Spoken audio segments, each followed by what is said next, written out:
விவசாய நண்பர்களுக்கு வணக்கம். இந்த வீடியோவில் என்ன பார்க்க போகிறோமோ, இதற்கு முன்னாடி நிறையா பேர் பார்த்திங்கன்னா கால்நடை சம்மந்தமாக வீடியோ போடக்கூடிய நண்பர்கள் நிறையா பேர் போட்டிருப்பாங்க. கண்டிப்பாக அது எல்லாத்தையும் விட உங்களுக்கு இந்த வீடியோவில் முக்கியமான விஷயங்கள் கண்டிப்பாக புதுசாக ஏதாவது சொல்லுவாங்கிற நம்பிக்கையில் தான் இந்த வீடியோ போடுறேன். தயவு செஞ்சு ஸ்கிப் பண்ணிட்டோ இல்லை ஓட்டிட்டோ போயிடாதீங்க. கண்டிப்பாக உங்களுக்கு பயனுள்ள தகவல் அப்படிங்கிறது இதில் கண்டிப்பாக இருக்கும். ஓகேவா? ஸோ அப்படியே லைட்டாக தான் ஸ்டார்ட் பண்ணி தான் முக்கியமான விஷயங்களுக்கு போவோம். அதனால் வீடியோ கொஞ்சம் ஃபுல்லாக பாருங்கள். ஓகேவா? இந்த ஹீட் டிடெக்ஷன் அப்படின்னு சொல்லுவாங்க, ஈஸ்டர் சைக்கிள் அப்படின்னும் சொல்லுவாங்க, பருவ சுழற்சி. ஓகேவா? மாடு எப்போ பருவத்துக்கு வருது அப்படிங்கிற விஷயத்தை நம்ம எப்படி கண்டுபிடிக்கிறது என்ன அப்படிங்கிறது தான். ஸோ மாடு வளர்ப்பில் லாபத்தை தீர்மானிக்கிறது அப்படிங்கிற ஒரு முக்கியமான விஷயம் எதுனா இதுதான். மாடு எப்போ பருவத்துக்கு வருதுன்னு தெரிஞ்சு அந்த டைமில் ஊசி போடணும். ஒரு பருவம் தவறிடுச்சுன்னா அடுத்த 30 நாள் அவுட்டு, அடுத்த பருவம் தவறிடுச்சுன்னா அப்படி அப்படியே போயிட்டே இருக்கும். இது விவசாயிகளுக்கு ஒரு பெரிய நஷ்டத்தை கொடுக்கக்கூடிய ஒரு விஷயம். ஓகேவா? இப்போ இந்த பருவ சுழற்சி அப்படிங்கிறது பொதுவாக 21 நாட்களுக்கு பார்த்திங்கன்னா 21 நாட்கள் 24 நாட்களில் பார்த்திங்கன்னா ஏற்படக்கூடிய ஒரு விஷயம் தான்.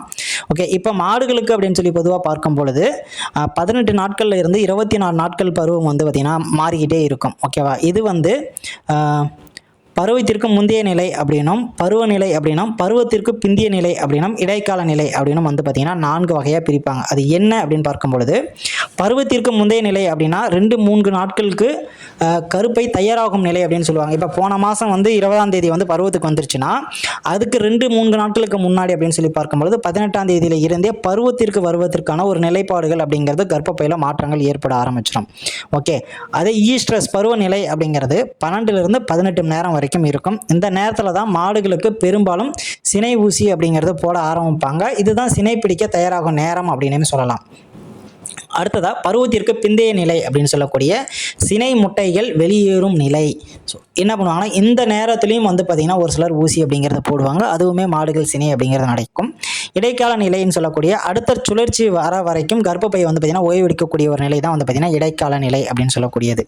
இதில் நாம் எந்த இடத்த உன்னிப்பாக கவனிக்கணும் அப்படின்னு சொல்லி பார்க்கணும். பருவத்திற்கு முந்தைய நிலை அப்படின்னு சொல்லக்கூடிய இந்த 2-3 நாட்கள் இந்த நிலையில தான் பார்த்திங்கன்னா மாடு சினைக்கு வர தயாராகிற ஒரு நிலை. கர்ப்பப்பையில் பார்த்திங்கன்னா ஃபோலிக் அப்படிங்கிற ஒரு முட்டைப்பை பார்த்திங்கன்னா வளர தொடங்கும். அப்படி வளங்க தொடங்குறதுக்கு பார்த்திங்கன்னா ஈஸ்ட்ரஜன் ஹார்மோனோட அளவு அப்படிங்கிறதும் பார்த்திங்கன்னா அதிகரிக்க ஆரம்பிக்கும். அந்த ஈஸ்ட்ரஜன் ஹார்மோன் தான் மாடு பருவத்துக்கு வர வைக்கக்கூடிய ஒரு வேலையை செய்யக்கூடியது தான் இந்த ஈஸ்ட்ரஜன் அப்படிங்கக்கூடிய அந்த ஹார்மோன். இது உங்கள் மாடுகளுக்கு பிரச்சனையாக இருந்துச்சுன்னா தான் பருவத்துக்கு வராத போகிறது, வரதே தெரியாத போகிறது, அது மாதிரியான பிரச்சனைகள் எல்லாமே வரும். ஓகேவா? அடுத்ததா மாடு மற்ற மாடுகள் மேலே பார்த்திங்கன்னா பிடிப்பது போன்ற லேசான அறிகுறிகள் அல்லது மாடுகள் தன் மீது தாவ அனுமதிக்கிறது, இது மாதிரியான பிரச்சனைகள்லாம் இந்த நிலைமையில தான் காட்டும். ஓகேவா? அடுத்ததாக பருவநிலை அப்படின்னு சொல்லக்கூடிய அந்த மாடு பருவத்துக்கு அந்த உழுகிற மாதிரி பார்க்குறதெல்லாம் இருக்கு இல்லையா? ஸோ அது 12லிருந்து 18 நேரம், அதை கடைசி நிலைன்னு சொல்லுவாங்க, ஆரம்ப நிலை அப்படிங்கிற மாதிரியும் ஒரு சிலர் சொல்லிக்குவாங்க. பட் இந்த டைமில் ஊசி போட்டால் தான் பார்த்திங்கன்னா மாடு சினை அப்படிங்கிறது நிற்கும். இதுதான் சினைக்கு வரும் உண்மையான நிலை அப்படின்னு சொல்லலாம். ஏன்னா இந்த நேரத்தில் தான் ஈஸ்ட்ரஜன் ஹார்மோன் அப்படிங்கிறது அதோட உச்சத்தில் இருக்கும். உச்சத்தில் இருக்கும் போது தான் நம்ம ஊசி அப்படிங்கிறது போடணும். இதை ஸ்டாண்டிங் ஹீட் அப்படின்னு சொல்லலாம். மாடு அமைதியாக நின்றுக்கிட்டு மாடுகள் மீது தாவ அனுமதிக்கிறது, இது மாதிரியான விஷயங்கள் எல்லாம் நடக்கும். இந்த மாடு பருவத்துக்கு என்னென்ன பண்ணோம், இப்படி இது மாதிரி அறிகுறிகள் அப்படிங்கிறதெல்லாம் உங்கள் எல்லாருக்கும் தெரியும். அதை மீண்டும் நான் பார்த்திங்கன்னா எக்ஸ்பிரஸ் அதாவது சொல்ல வேண்டிய ஒரு வேலை அப்படிங்கிறது இல்லை. கருவூட்டுறதுக்கு சரியான நேரம் அப்படின்னா அதுதான். ஓகேங்களா? இன்னும் சொல்லணும், இந்த ஈர்த்தடிக்குதுன்னு சொல்லுவாங்க, பிசுப்பாக இருக்குது அப்படின்னு சொல்லுவாங்க இல்லையா? ஸோ இது எல்லாம் தான் பார்த்திங்கன்னா மாடு பருவத்தில் இருக்கிறதுக்கான ஒரு நிலை. ஓகேவா?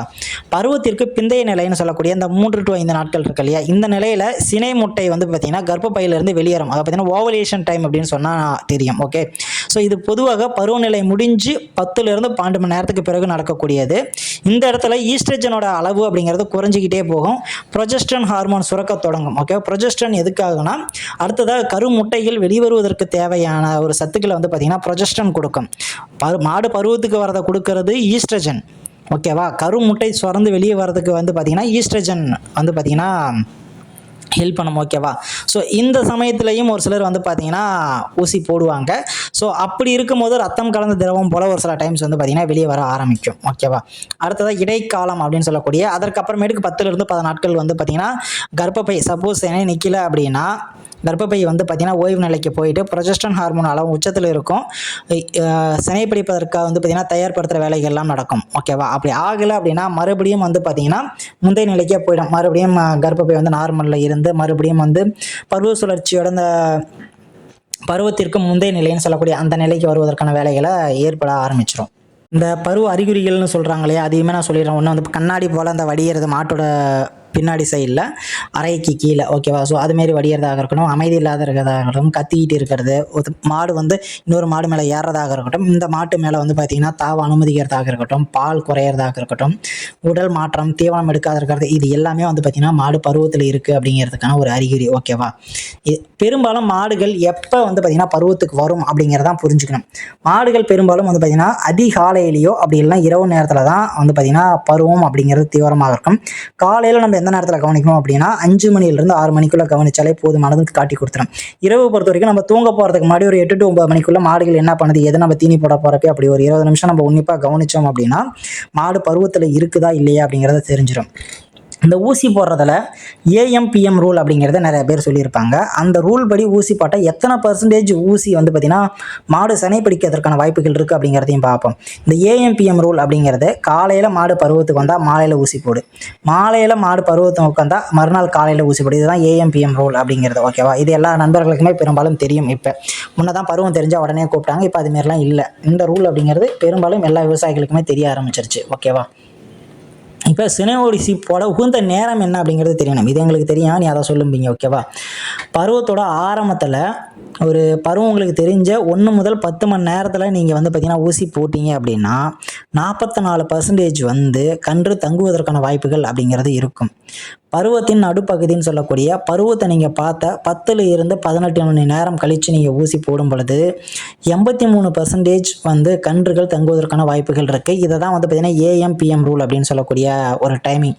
காலையில் 6 மணிக்கு உங்கள் மாடு பருவத்துக்கு வருதுன்னா சாயந்தரம் 6 மணிக்கு போடுறீங்க அப்படின்னா கிட்டத்தட்ட 12 மணி நேரத்தை கலந்துருச்சு. இந்த நேரத்தில் நம்ம போடும்போது 83% மாடுகள் செனை நிற்பதற்கு கன்று தங்குவதற்கான வாய்ப்புகள் அப்படிங்கிறது அதிகமாக இருக்குது. பருவம் முடிந்த பிறகு அப்படிங்கிறது ஒரு கணக்கு இருக்கு இல்லையா. ஸோ அதாவது பார்த்திங்கன்னா எப்படி சொல்கிறது, பருவத்தோட இறுதி அப்படின்னு சொல்லலாம். கிட்டத்தட்ட 1.5 நாள் கடந்துருச்சு, அந்த டைமில் வந்து ஊசி போடலாமா அப்படின்னா 18 to 24 மணி நேரங்கள் அப்படின்னு சொல்லக்கூடிய கடைசி சான்ஸ், இந்த நேரத்தில் நீங்கள் ஊசி போடலாம். இந்த இடத்துல வந்து 75% மாடு சினை நிற்பதற்கான வாய்ப்புகள், கரு தங்குவதற்கான வாய்ப்புகள் அப்படிங்கிறது இருக்குது. பருவம் முடிஞ்ச பிறகு அப்படின்னு சொல்லி பார்க்கும்போது அது போடவே தேவையில்லை, பருவம் முடிஞ்சதுக்கப்புறம் போடுறதுக்கு, ஓகேவா. அதுவே இந்த இதுக்கு மேலே வரதெல்லாம் சும்மா ஒரு இதாக வச்சுக்கலாம், நான் உங்களுக்கு லக்கு இருந்தால் அப்படிங்கிற மாரி, ஓகே. ஸோ பருவம் முடிஞ்சு ஒரு 6 மணி நேரம் வரைக்கும் அந்த ஒரு இது அப்படிங்கிறது இருந்துகிட்டே, ஈஸ்ட்ரஜன் ப்ரொஜெஸ்டரன்ஸோட சுரப்பிகள் அப்படிங்கிறது இருந்துகிட்டே தான் இருக்கும். ஸோ 63% வரைக்கும் சினை நிற்பதற்கான வாய்ப்புகள் இருக்குது. 12 மணி நேரம் கழித்து போகும்பொழுது 32% வரைக்கும் இருக்குது. 24 மணி நேரம் கழித்து போகிறப்ப வந்து பார்த்திங்கன்னா வெறும் 12% தான் வாய்ப்புகள் அப்படிங்கிறது இருக்குது. மாடு பருவத்துக்கு வந்து 2 நாள் கழித்து ஊசி போட்டால் நிற்குமானா நிற்காது. அதாவது மாடு பருவத்துக்கு வந்த அடுத்த ஒரு ஏஎம்பிஎம் ரூல் யூஸ் பண்ணிங்கன்னா 12 மணி நேரம் கழித்து நீங்கள் ஊசி போடலாம். அந்த 12 to 18 மணி நேரத்துக்குள்ளே ஊசி போட்டிங்க அப்படின்னா மாடு அதாவது சினைக்கிறதுக்கான வாய்ப்புகள் அப்படிங்கிறது 83-85% இருக்குது. இல்லைப்பா என்னால் வந்து 18 மணி நேரத்துக்குள்ளே போட முடியல, 18 to 24 மணி நேரத்தில், அதாவது பார்த்திங்கன்னா ஒரு நாட்களுக்குள்ளே, இன்றைக்கி காலைல பருவத்துக்கு வருதுன்னா நாளை காலைல அந்த டைமுக்குள்ளே நான் போட்டுறேன் அப்படின்னா அப்பயுமே வாய்ப்புகள் அப்படிங்கிறது 75% வரைக்கும் இருக்குது, ஓகேவா. ஸோ இதை நீங்கள் ஃபாலோ பண்ணி ஊசி போட்டிங்க அப்படின்னா கண்டிப்பாக உங்கள் மாடுங்கிறது சினை நிற்கும். ஸோ இந்த ஒரு பர்சன்டேஜ் அப்படிங்கிறது இது வரைக்கும் யாரும் சொல்லியிருக்க மாட்டாங்க. ஸோ அதனால தான் இந்த ஒரு பர்சன்டேஜ் அப்படிங்கிறத உங்களுக்கு சொல்கிறேன். மறக்காமல் சேனலை சப்ஸ்கிரைப் பண்ணிட்டு நிறைய பேருக்கு ஷேர் பண்ணுங்கள். இன்னும் நிறைய நண்பர்களுக்கு இது தெரியட்டும். நன்றி.